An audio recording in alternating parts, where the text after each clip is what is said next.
მოგესალმებით, მე მივესალმებ ჩვენს მაყურებელს, მადლობა შესაძლებლობისთვის.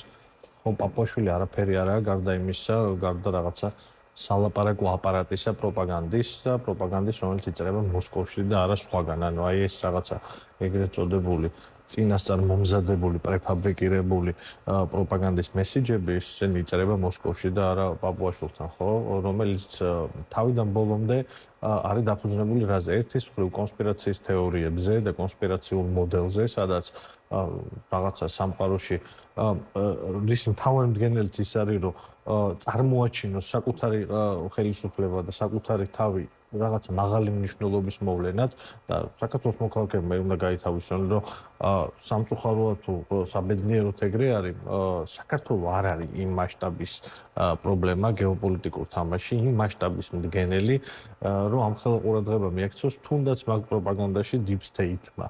რუსეთი რომ ამას იყენებს რაღაცა ლოგიკის საფუძველზე და არავის არ ჯერა ხო რაღაცა დიდ დონეზე რომ არსებობს რაღაცა მსოფლიო მართლობის სისტემა რომელიც დაუსპირისპირდა პაპუაშვილს და ებას კობახიძეს ანუ ხო სიგიჟე არის ეგეთ რამე არის უბრალოდ არსებობს აი ამ რაღაცა კონსპირაციულ თეორიებით შემოსილმა აბსურდმა რომელსაც არავითარი კავშირი არ აქვს რეალობასთან იმიტომ რომ თქვენ ვერ მეტყვით ერთ ფაქტსაც კი სამყაროს სხვა წერტილში სადაც ევროკავშირიან შეერთებული შტატები ვინმეს უბიძგებს რუსეთთან ომისაკენ ეგეთ რამე არ არსებობს ბუნებაში რა თქმა უნდა ტყუილია პაპუაშვილი ნათელი მაგალითი იყო როცა რაღაცა ფრაზა თქვა და მე საფრთხე იგრძნო რომ მაგალითად შეერთებულ შტატებში რამოდენიმე სტატიაში დაიწერა ხო ეს და მიხვდა რომ შეიძლება ყურადღების ცენტრში მოხდეს თეთრი სახლის უკან დაიხია და ეგ მუშტებს მიბრახუნებდა ომში ჩათრევის კი არ მეუბნებოდა და კეთილგან ბნელ მხარეს შორის არჩევდა მხოლოდ იდიოტი არჩევს კეთილსა და ნათელსა და ბნელს შორის ბნელს ხო ამ ბოროტი უნდა იყო ან უბრალოდ იდიოტი და ვერ არჩევდა რაღაცებს ნათელსა და ბნელს მხარეს შორის ბნელი რო აერჩიო ევროკავშირი საქართველოს ურთიერთობების თავარი ქვაკუთხედი მე რა არ არის რაღაცა სურვილები და ემოციები. ჩვენი ქვაკუთხედის ურთიერთობების დაფუძნებულია ძალიან პრაგმატულ ამბავზე. ეს პრაგმატული ამბავი არის საქართველოში უსაფრთხოების გარანტიების არსებობა იმისთვის, რომ ჩვენი მტერი, ყველაზე ერთადერთი რეალური მტერი, რუსეთი არ დაგვესხას თავს, ჩვენი საზოგადოება, ჩვენი ქვეყანა იყოს უსაფრთხოდ და ამის გარანტია არის შეერთებული შტატები და ევროკავშირი, მსოფლიოში გამოცდილი ყველაზე კარგი გარანტია არის, რაც ბუნებაში არსებობს. ნუ ყოველ შემთხვევაში ივანიშვილის რაღაცა პერსონაზე დაფუძნებულ უსაფრთხოების გარანტიას ცალსახად ჯობია, იმიტომ რომ ივანიშვილი რაც აგერ თვითონაც ამბობს 24 საათი მაგაზე აქცენტებს, საკუთარ თავს და ფინანსების უსაფრთხოების გარანტიას ვერ ადგენს, საკუთარი უსაფრთხოების გარანტიების შიში აქვს და სახლიდან არ გამოდის და ვისი ჩვენი უსაფრთხოება უნდა დაიცავს, აბსურდი არის. ამიტომ ეს რაზე დგას? ერთი უსაფრთხოების გარანტიებზე ჩვენი ქვეყნისთვის და ამიტომ ავირჩიეთ ეს გზა ევროატლანტიკური ინტეგრაციის და მეორე ეს არის ამ ქვეყნის კეთილდღეობა, ამ ქვეყნის მოქალაქეების უმრავლესობას მათ შორის ძალიან ბევრი ქართული ოცნების მხარდაჭერს, დიდ უმრავლესობას ქართული ოცნების მხარდაჭერებს უნდა ევროკავშირში ინტეგრაცია, იმიტომ რომ უნდა კონდეს ისეთი პენსია როგორც ევროკავშირშია, უნდა კონდეს ისეთი ხელფასი როგორც ევროკავშირშია, უნდა კონდეს ისეთი სოციალური უზრუნველყოფა, ჯანდაცვა, აი ესენი უნდა. ანუ ის რაც შეუერაღებელი თვალით შეიძლება დაინახო, რომ უკეთესია ევროპის ყველაზე დაბალი განვითარების მქონე ქვეყანაში, კი ევროკავშირის უკეთესია, ვიდრე ეს არის საქართველოში. ცალსახად უკეთესია, ვიდრე ეს არის რუსეთში.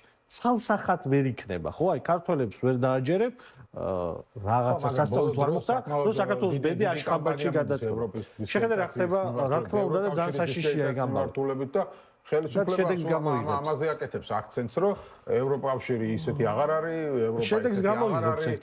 ხო, და ამაზე შეიძლება საერთოდ აღარ იყოს მოსახლეობისთვის მომხიბვლელი ეს ევროკავშირი. მაგიტო ძალიან მნიშვნელოვანია ხოლმე ყველა ჯერს როცა ამ საკითხზე ვლაპარაკობ, ფოკუსი არ დავუკარგოთ იმ თავარი სიკეთეები და რატო არის, ანუ ეს რაღაც ჩემი თაზოდათუნაშვილის ლელოსი ან მერაბის ან ვინმეს ახირება კი არის, ამიტომ არის კაი ევროპა.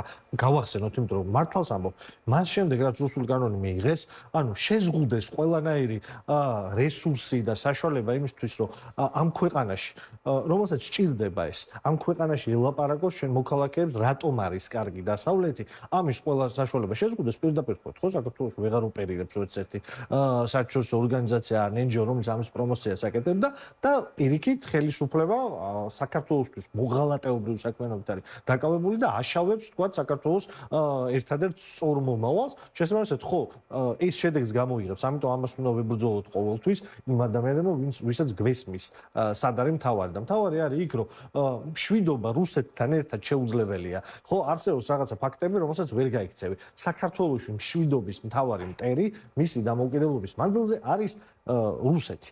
საქართველოში მშვიდობის დამზღვევი ერთადერთი საშუალება არის უსაფრთხოების გარანტიები, რომელიც მოდის დასავლეთიდან. ამის ნათელი მაგალითი, ამის უკმაგალითად მათ მოყავთ უკრაინა, ოღონდ მოდი რა უკრაინაზე ცოტა მოგვიანებით ვილაპარაკოთ, შევხედოთ ჩვენს უახლოეს სამეზობლოს და დღევანდელ კონტექსტს. იმაზე რომ უკრაინაზე ვილაპარაკოთ, რა განსხვავებებია საქართველოს და უკრაინის შემთხვევებში, ამაზე ცოტა მეტი დრო გჭირდებოდა რაღაცა 2014 წლიდან მოდის და კონტექსტი საკმაოდ ფართო არის და მოდი კონკრეტულ ამ კონტექსტზე ვილაპარაკოთ, როდესაც ტრამპის შეერთებული შტატების პირობებში ისეთი ცვლილებების და კატაკლიზმების პირობებში, როგორც არის მსოფლიო გეოპოლიტიკაში და იმ წესრიგში, რომელიც განსაზღვრა უკანასკნელი 100 წლის მანძილზე დასავლეთის პოლიტიკა და დასავლეთის ისტორია ზოგადად, აი ამ კონტექსტიდან გათვალისწინებთ, რომელიც დღეს არის, ჩვენი ორი მეზობელი ქვეყანა, ჩვენი ყველაზე ახლო პარტნიორები, აზერბაიჯანი და სომხეთი, აზერბაიჯანმა და სომხეთმა მოახერხეს, რომ იმ ვითარებაშიც კი, რომ როდესაც ისინი ხო 100-ჯერ უფრო ახლოს იყვნენ დღევანდელ რუსეთის ფედერაციასთან, ხო? ისინი რაღაც უსაფრთხოების და სამხედრო ალიანსში არიან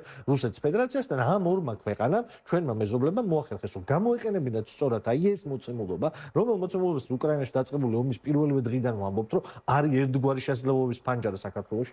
სომხებმა და აზერბაიჯანელებმა ეს მოახერხეს, გამოიყენეს ეს ფანჯარა და კავკასიაში თავის ქვეყნებს შორის მშვიდობას მიაღწიეს. იმ მშვიდობას, რომლის თავი ინსპირატორი იმ მშვიდობას, რომელიც საწინააღმდეგოში იქ ომის და კონფლიქტის მთავარი ინსპირატორი რუსები იყვნენ, ხო? სომხეთ აზერბაიჯანის კონფლიქტის სტატუს quo იყო თავიდან ბოლომდე რუსული სპეცსამსახურების ამბავი. გაათავისუფლდნენ ამ არწუხებიდან, შემოიყვანეს შეერთებული შტატები როგორც გარანტორი, აბა ვინმე უბედავს რამეს მე რა, აი ამას შევხედოთ. რო არ ვილაპარაკოთ ძალიან კომპლექსურ და აბსოლუტურად განსხვავებულ ვითარებაზე, რომელიც უკრაინაში არის. ავიღოთ ჩვენი რეგიონი. ვინმე შეეხო აზერბაიჯანს და სომხეთს? გაბედა რუსეთმა რამის შეხება, როდესაც აზერბაიჯანმა და სომხეთმა გააკეთეს ის, რაც უნდა გააკეთოს საქართველოს. და მის მოხრეს პასუხად, რომ აზერბაიჯანს ეგერ თურქეთი იცავს, სომხეთს და მოლდოვას საზღვარი არ აქვს პირდაპირი ასე ვთქვათ რუსეთთან და ჩვენ საზღვარი გვაქვს და მოლდოვაში ვერ შეიჭრება ისე როგორც ჩვენთან შემოიჭრება.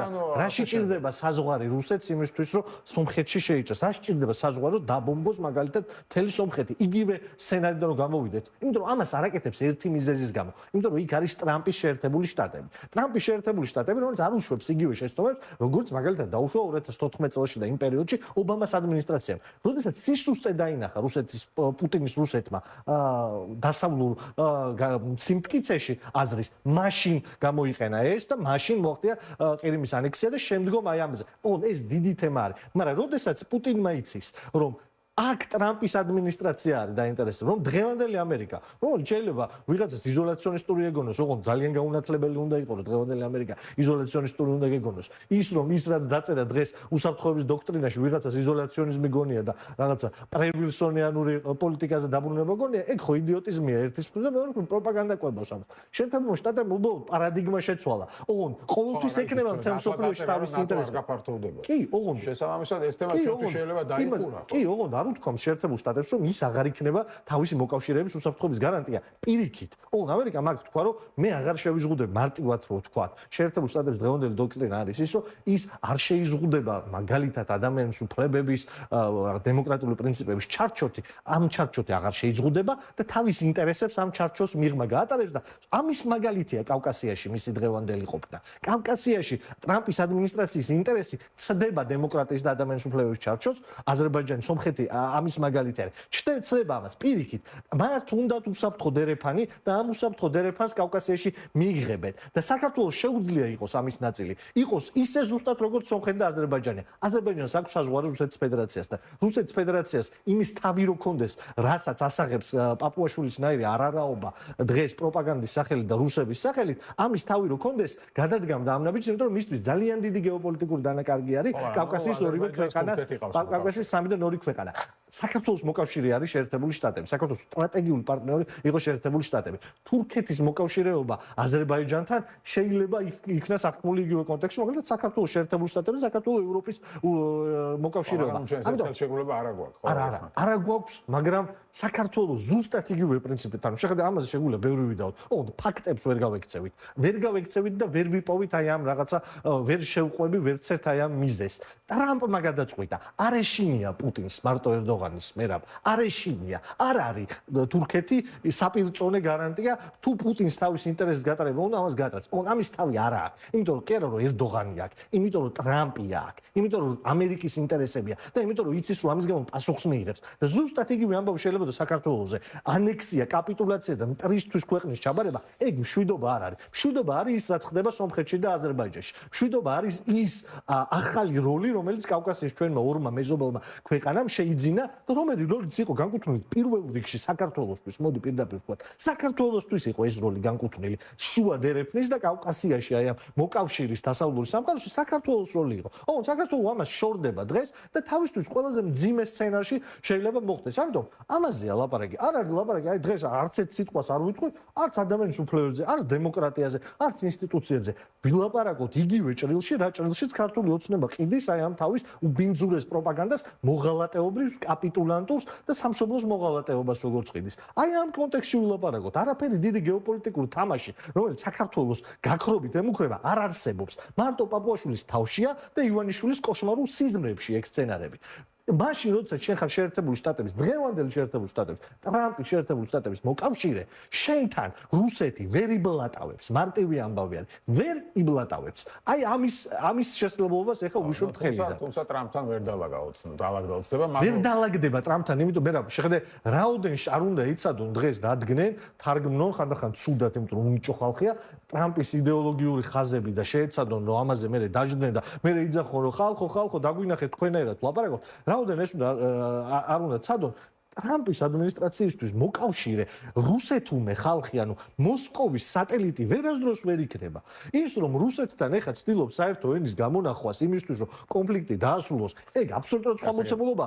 იმის სატელიტთან, რომელსაც არარაობა არის დღეს, არარაობა გეოპოლიტიკური თვალსაზრისით ქართული ოცნების ხელისუფლება, ამ არარაობას გვერდზე არ დაუდგება. არარაობას, რომელიც იზახის რომ მისი ბედი წყდება მსოფლიოს ყველაზე იზოლირებულ ქვეყანაში, რომელიც თავის იზოლაციის 30 წელს აღნიშნავდა. იმის ნეიტრალიტეტს კი არის, ეგეთ ჩაკეტილი ქვეყანებს მსოფლიოში არის სუსამი. ჩრდილოეთ კორეა, ეგ და კიდე რა ვიცი კიდე ირანი. თურქმენეთზე ლაპარაკობ. იქ წყდება საქართველოს ბედი, ეგეთ ხალხთან ტრამპის ადმინისტრაცია არასდროს არ დაალაგდება და არც ერთი ნორმალური საღად მოაზროვნე ადამიანი. მადლობა დიდი, თამაშ